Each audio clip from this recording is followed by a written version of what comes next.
Hi,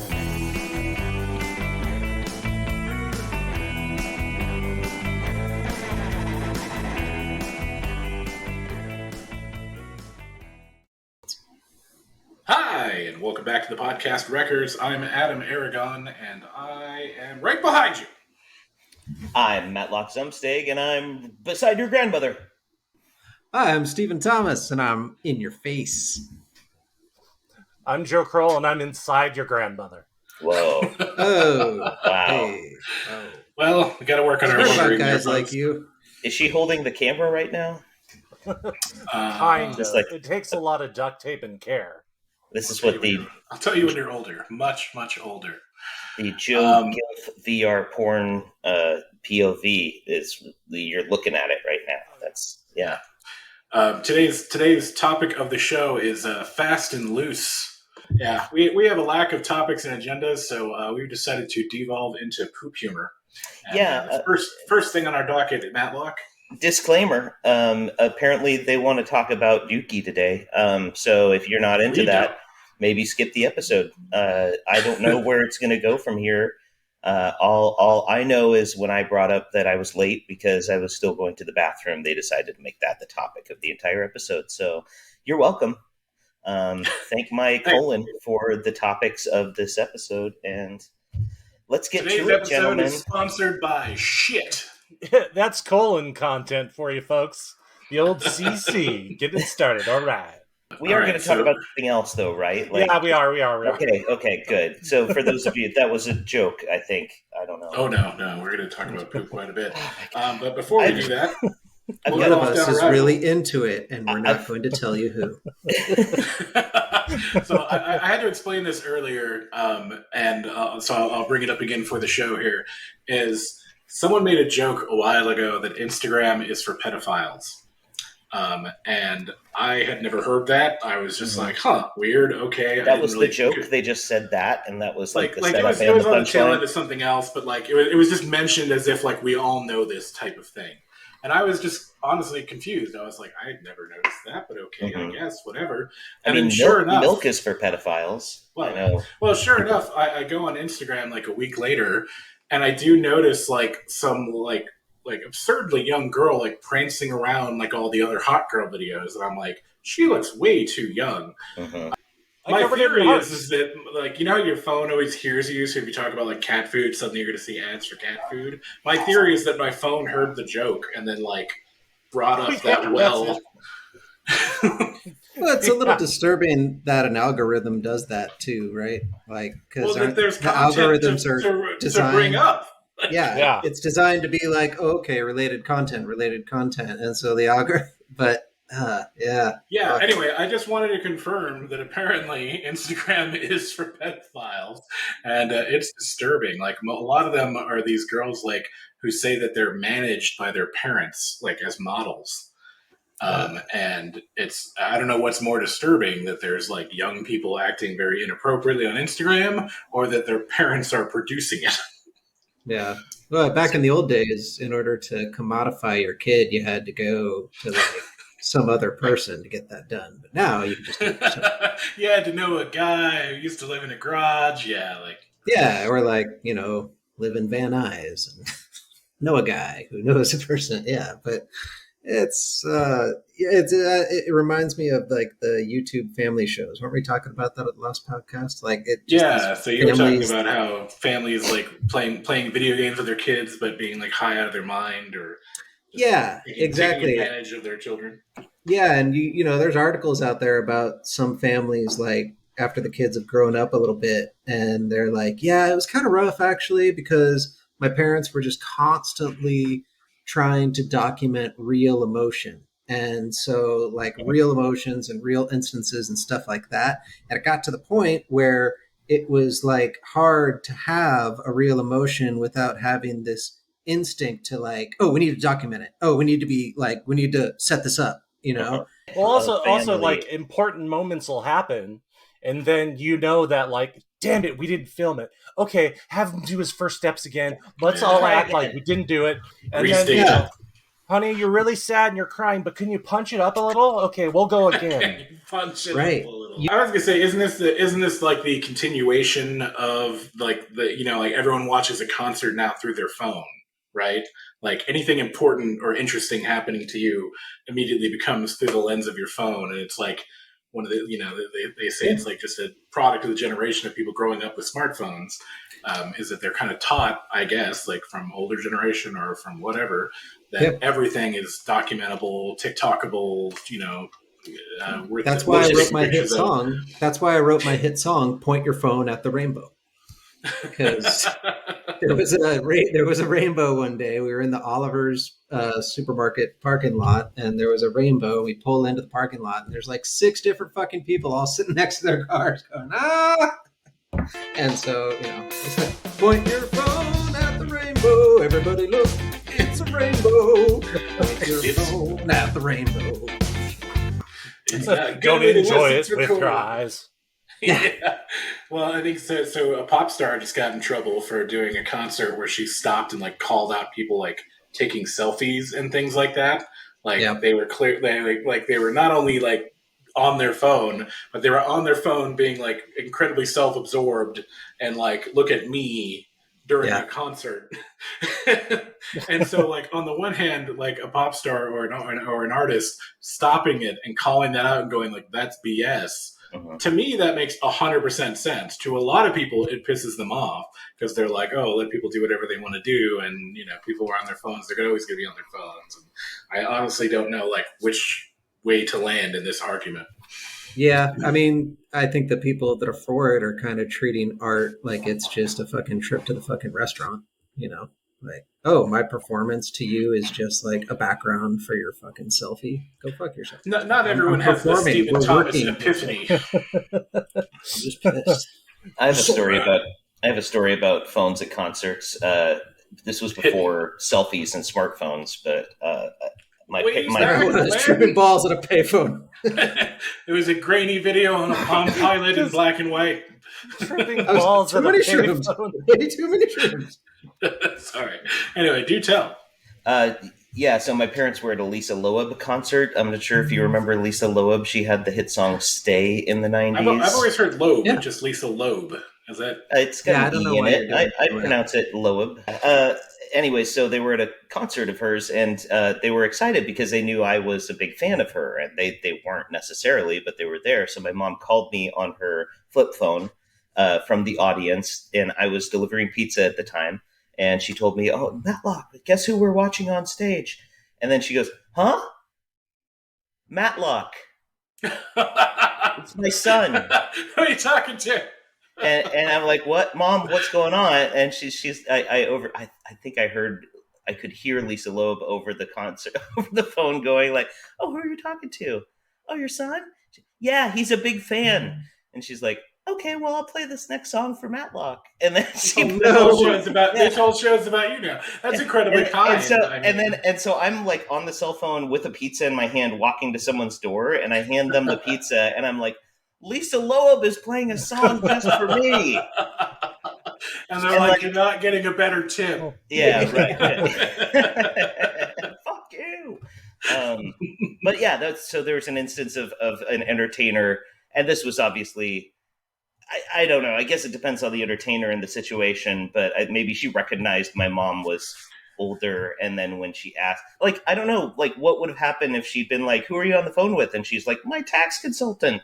Like, then it might have been a different reaction. Well, I think that's fucking amazing because that's like early 2000s. Yeah, right.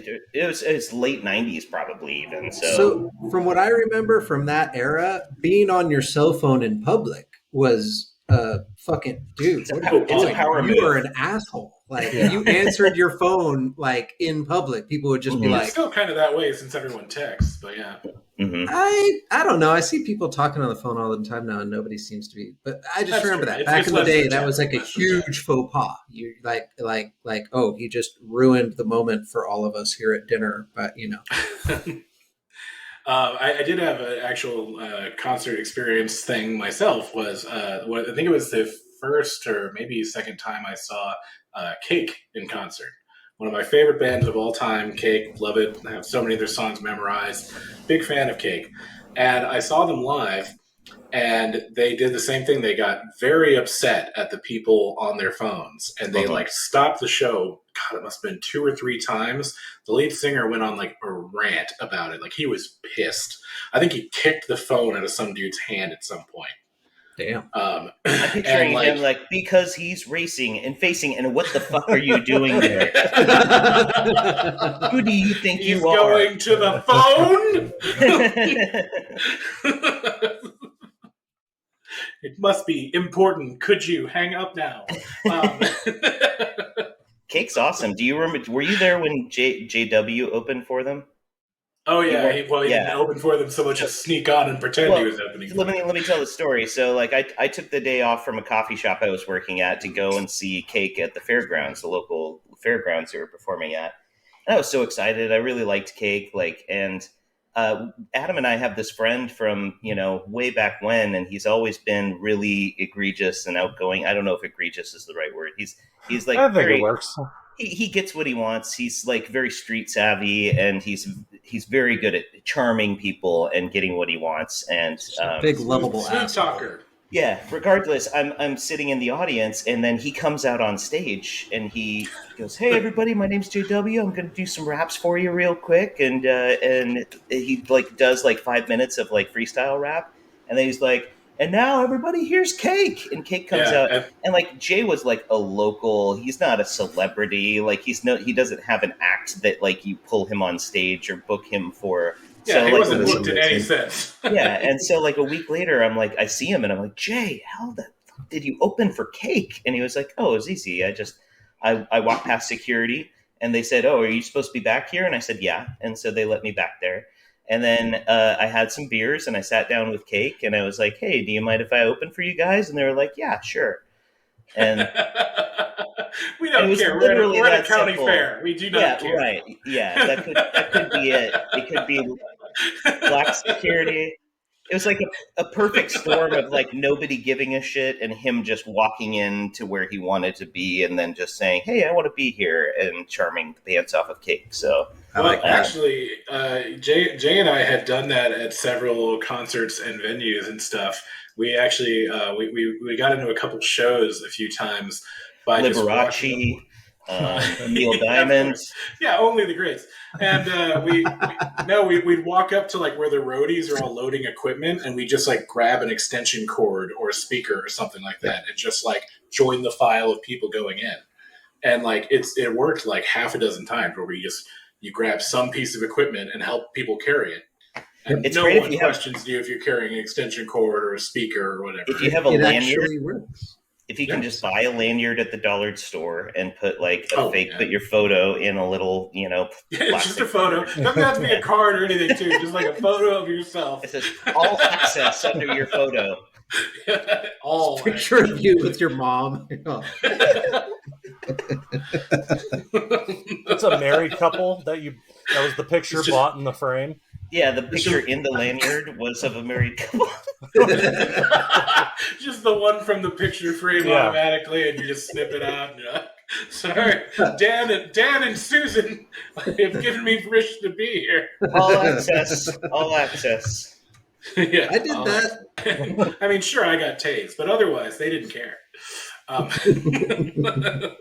liked it. Yeah, I was like, do it again. Please tase me, bro. I want to know what it feels like, but I don't want to actually do it. I want to do it to somebody quite else. The demands you have there. I would like all the benefit of the knowledge and none of the pain or experience. You could stick a fork in a light socket. Yeah, I've done that, so I could probably tell you what it's like to be tased. So. It's got to be similar. I don't mean as a child. I mean earlier today.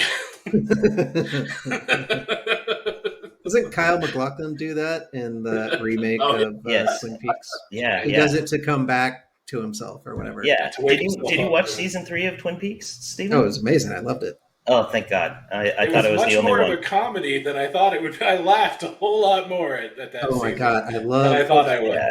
Dig yourself out of the shit. The shit. I love that guy.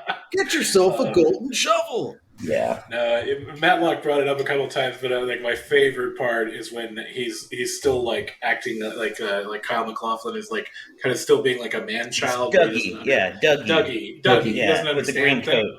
Mm-hmm. And then he has sex with the wife, and she's on top, and he's just laying there with like all four limbs splayed out akimbo, and like like a kid on a slide or something like that. And it's just hilarious and disturbing, and that image will be with me till I die. Like, In the latest one, the stuff that stuck with me the most was more of the darker sets, the darker places. It's That nighttime a lot of the time for Yeah, and that motel area, the gas station and motel area, where the remember the old dark gas station and motel where the really just a dark, creepy fucked spot. up, creepy men figures hang out and go in and out the of. convenience store that all the demons live above. Yeah. Right. The demon characters that like seem to be completely immersed in shadows, but then like they get their kicks by touching like raw electricity for a second or something. But like that's also like the way they move about. And I love the way he like introduces.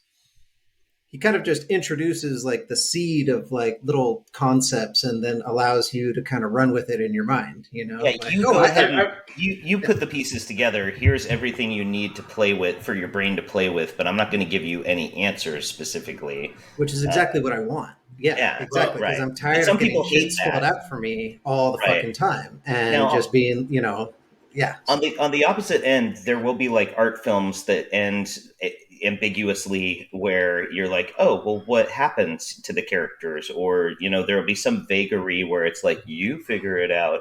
And I know, like my girlfriend, finger gun. My girlfriend doesn't like that. I appreciate it when it's done well, but like, and David Lynch I feel does that well. Sometimes it is infuriating. You're like, oh, so what was the point of this whole movie if you're not even going to explain what was going on?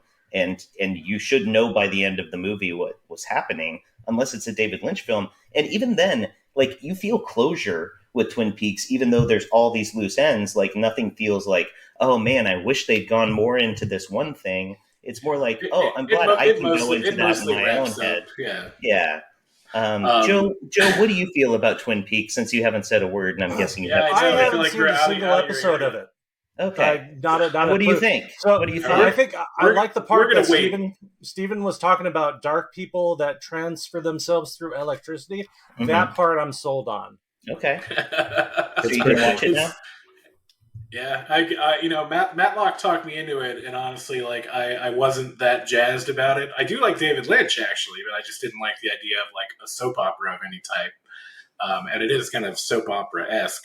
But like, I think I read something a long time ago that said like good filmmaking is subversion, whether it's good cinematography or building a scene or revealing a scene or writing or directing or editing, is to subvert expectations. So The Last Jedi is a great movie. That's why. Well, subvert them in a way that makes sense and is interesting. No. Anytime you subvert expectation, it's good. You are a genius. That's more refuting, not subverting, I think. Okay. If you're just pissing on expectations, that's a different concept. Bet you weren't expecting this. Yeah. But yeah, I think like subversion done well. Like I think all of Edgar Wright, like his movies, like always have subversive elements. Like the scene opens and you see something that makes you think you have a handle on what's happening, and then the camera pans and you clearly don't. Like, yeah. Whoa, like I was wrong, and like you have that in almost every scene in like really good movies. Like where you're just constantly surprised. You're constantly like, oh, I didn't think that's how this was going to go. That's a key for humor. A lot of comedians use that. I believe. Oh yeah, can't remember the name, but it's like Paris Perdokian or something. It's Emo Phillips uses it a lot. It's basically like laying down a garden path for the audience to follow with an expected outcome, and then like turning it on its head so that you realize that like the setup was not what you thought it was. So for example, Emo Phillips has a joke that I use an example. When I was a little boy, my parents would say, Emo, never go near the cellar door. But one day my parents were away, and I went up to the cellar door and I opened it, and I saw things I had never seen before. Beautiful things like trees and grass. And so, and I love that because it's, obviously you assume which side of the cellar door he's going to be on. But that's like good for humor too, is if you're leading people to one conclusion and then either turning it on its head or jumping to a conclusion they would not have expected. I read a Reddit thread, which is like, what's your best opening joke, right? Like what if someone says, tell me a joke, which one do you whip out? And my parents said, Emo. Sorry. And it was that joke, and I'm going to tell it again, word for word. No, they said, a father is washing the car with his son, and then the son turns to him and says, you can use a sponge for this, right?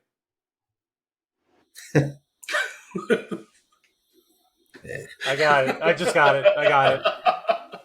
I didn't hear the setup.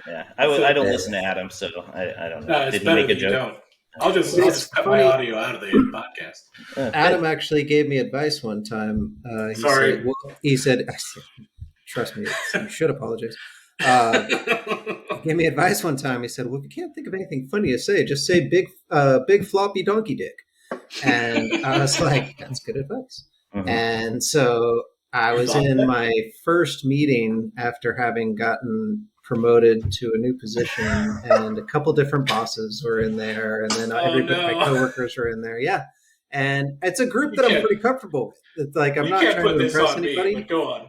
So I was like, I'm pretty comfortable with, I've been working with everybody here for years. Like, it's all good. But I didn't. HR's not here. Right. And like somebody said, like, hey, Steven, somebody said you're into comedy. Say something funny. And I'm like, whatever. I was like, actually, a buddy of mine told me once, can't think of anything funny to say. Just say big floppy donkey dick. Silence. And dead, creepy silence. Yeah. So by the way, my face turned red, and I was like, it probably wasn't very good advice, and he probably didn't need for me to say it right now. So Steven, I feel like I have to correct you on the course you've been sent on in life. Because what I meant was say that in your head, you asshole. Never ever out loud to a crowd apropos of nothing. Like say it in your mind to get the juices flowing. That was you misinterpreted me. Sorry. So big I don't understand nuance. Juices flowing. I don't get things. Now say it in your head and then say what comes to mind. Go. It was right on the teleprompter. I read what it says, damn it. Big floppy donkey dick. Am I fired? I'm fired? Okay. Am I done? Is it done? Okay. Right. I'll be on stage tonight if anybody wants to come see me. It's been real. Joe, what's a weird out there fringe show or movie that you watch that most people don't? I got nothing, man. I watch everything everyone else does. Everything I watch is mainstream. Just Friends and Party of Five. Yeah, Party of Five. Oh, Melrose Place, 90210. Yeah. Sorry, I'm from a certain era. I'm the oldest man. I remember I've been watching 90210, but it was 9029. I just started watching The Simpsons finally. You're that guy? Yeah, get this. They're yellow. Thank you. Joe, we haven't had enough from you today. I want to ask you to tell me weird things about birthing a baby that are untrue. I don't know nothing about birthing no babies. Number one, it's impossible to scare a baby out of a woman. So are you trying to scare the baby or the woman? Trying to scare the fetus itself to ejecting from the woman. How do you accomplish that? Like really loud death metal music or right up to the stomach or like... And what are you trying to accomplish it like in the hospital while they're in labor, or are you trying to accomplish it just like randomly on the street? Like, well, first, you want to keep it in a hospital, but yeah, but in any of the times he's tried it, it's never. worked. It cures hiccups. Maybe a baby, huh? Might cure a baby. Maybe the baby will go away. Maybe I had the worst case of baby, and now it's gone. Boom. You just invite Ma'am, I'm pregnant sorry. women. You invite pregnant women over to your house and like, hey, come in. Okay, we're gonna try this out. No, it didn't work. Didn't work. Stand on your head. Go ahead and go to a doctor. I'll tell you something that apparently is true about giving birth, but it always confused me a little bit. So apparently it's very common for women to like evacuate their bowels during birth. So a lot of them will poop. You see it on TV all the time. I do not watch the same shows you watch, and you should stay off Instagram.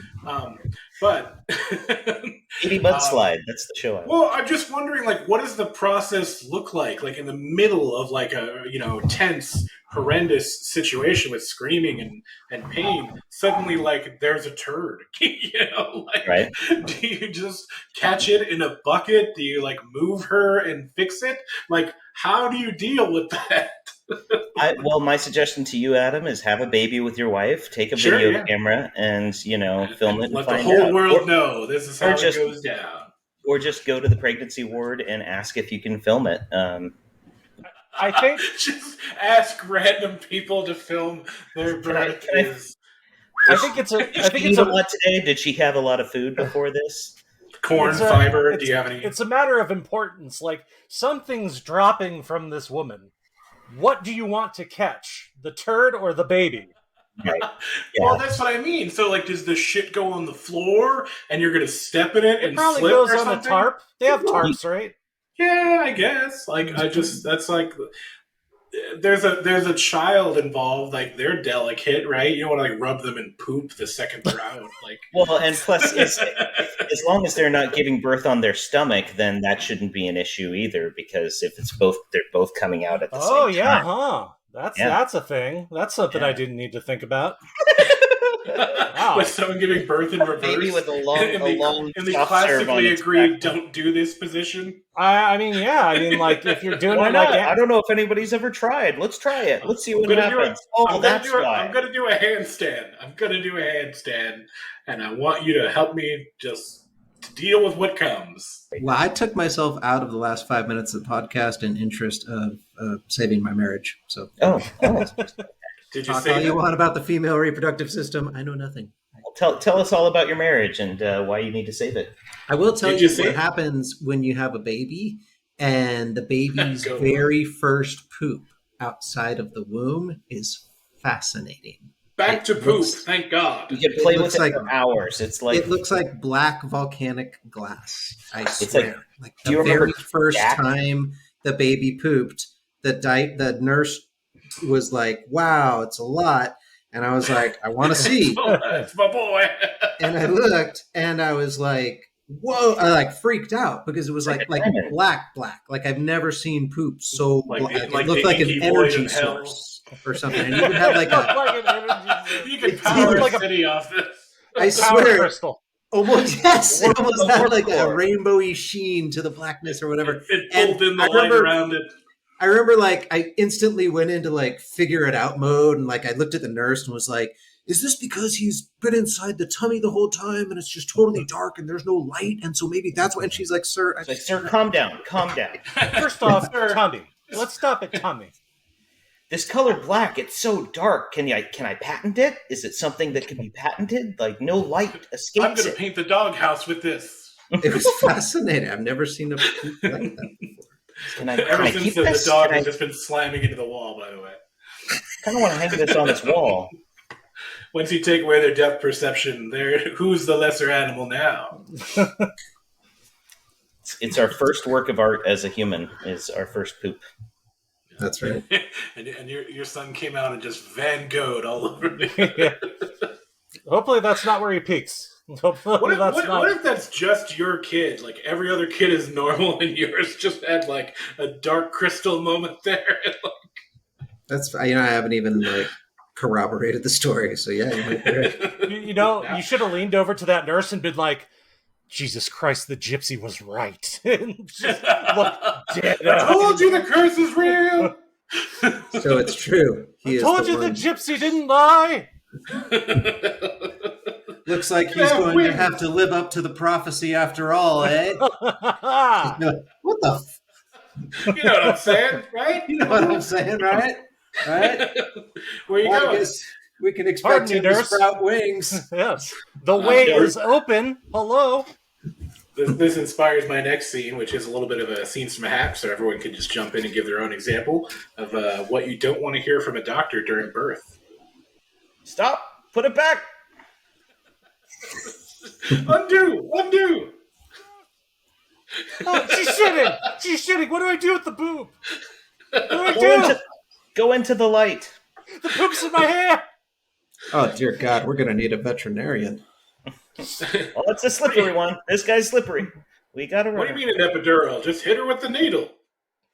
Is this a bad time to hit on you? Is that bad? Are you single? Look, we all know you put out. Hey, come on. What are you gonna do after this? What are you doing after? You want to grab a Later cup of coffee today. after this? Later? Do you want to save the poop? Did you want to keep the poop? Yeah. That's some people are fascinated. We have another dark vortex poop here. Can we bring in the radioactive tongs? It's like a baby black hole. So, did you want this? Did you want this? If not, we have like a disposal thing right here. So Yeah, we're very liberal. Look, I'm really hungover. Could you keep it down, please? Oh God, it's all about you. Some of us have headaches. Breathing like that. Could you just stop? That's annoying. So what's his name? What's his name? Did you figure out a name? What's the name? What's the fucking name? Tell us the name. Sorry, that's actually something they really do. They come into the room like every hour. And they scream at Did you come up with a name yet? And you're like, no. They're like, it's pretty important. You got to get that done soon. Thanks. Bye. Wait, Like who's in the waiting room? I guess if you don't know the gender of your baby yet, I guess, right? Then no, it's a thing. They want to get a name on the baby because the hospital doesn't want to sit there and just keep referring to it as. No. But my point is, like, who doesn't have a name picked out by the time you're at the giving birth phase? Oh, I bet I there's know. tons Some of people, I guess, just wait because I have heard stories like that of people like they name the kid at the hospital, and it's like I've heard of that. You I knew just thought this there was like coming. Yeah. Oh shit! I knew I forgot something. Yeah. Oh, what do we call it? Pick up cereal name. What's his name? I got all tied up with all the poop stuff. That's a really good point because we were calling my son by his name like 4 months before he was born. Well, the one example I can think of is if you purposefully didn't want to know the gender yet, and you were waiting until it was born to know the gender. Because some people do that; they don't want to know. But I guarantee you that couple has discussed what the boy or girl name would be. Still, did you want to keep the umbilical cord connected, or do you want? Yeah. I'm not comfortable apparently cutting. It's good for them. It helps with anemia. Now that's a question. Does anybody know? Does it fall off naturally if nobody were to disconnect it, or is it like that that character on Mad TV where you can just stay connected to your mom, like just there forever? I think it does shrivel up and fall off. It dries out because it's no longer like passing things through it. But when you're there, they ask you if you want to cut it. Did they ask you that? Like, did you like? Because first off, like, you did it. Like, I wouldn't want to do it. I was like, I don't want to like grab a pair of scissors and shakily like go to do this thing and do something wrong. I mean, like, you're not going to go way to the left or way to the right. I used to. I'm a big scissor guy. I'm a field service technician, so I work with scissors all the time. So I was just like, yeah, no problem. They were like, what? You come in and do that on Tuesday? I patched it into Cat 5. What, not like this? Yeah, I saw this and Freddie got fingered. This isn't it? Yeah. Don't worry, I'm a technician. I do this all the time with cables. I saw this on Fear Factor. Is it like hard to cut through, or do they give you like some super ass scissors? It's a little hard to cut through. You have to do a heel cut. There's a thing you can do with scissors where you kind of get the outside of the scissors with the heel of your hand, so you can kind of get a little. Oh yeah, get some clamping there, action. and just Yep. Cool. What if you They were stabbed dull the doctor scissors. and then he dropped the baby and then there's, I don't know. They gave me some of those like non-sharp scissors that they give to left-handed babies. Yeah. It took half an hour, but I got through that thing. And on that note, it's been a fun podcast. Yeah. You know, Thank you for. it has been quite a podcast, and I want to apologize publicly, and I'll edit out quite a few things. There's only one sick pervert listening at this point, so It's, no apologies necessary. Shout out to one of our actual subscribed fans is Coulter. Woo! Wow. Coulter Klein. Always Thanks, makes Coulter the Klein. podcast Remember, records. if you subscribe, we'll call your name out publicly at the end of every episode. like Romper Room, except we tell a dark secret about you. Okay, well, good times. Good. Good night, everybody. Yeah, thanks. Thanks. All right. Well, that's our show today. We are the Podcast Wreckers. We came in unprepared, and this is what happened. So you're welcome, or we're sorry. Mhm. Remember that you can check us out on podcastrecords.com or your podcast platform of choice, or behind you.